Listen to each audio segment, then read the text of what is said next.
går den tilbage til Silkeborg af Giro d'Italia-ruten. Og som I kan se, så er der helt ny asfalt her. Sikkert til ære for rytterne på Giro d'Italia. Okay, næste mål Yding Skovhøj. Eller vi er sgu allerede oppe på Yding Skovhøj nu faktisk.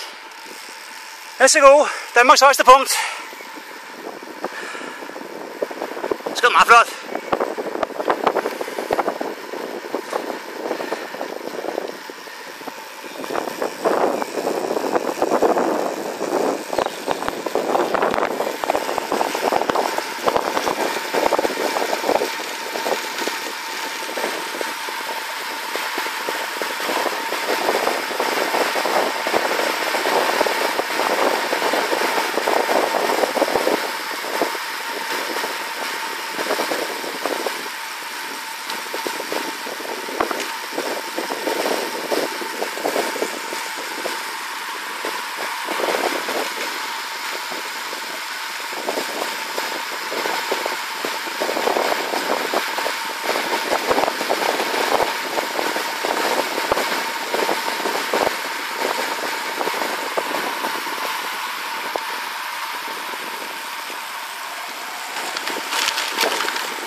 Så forlod jeg vist Giro d'Italia-ruten.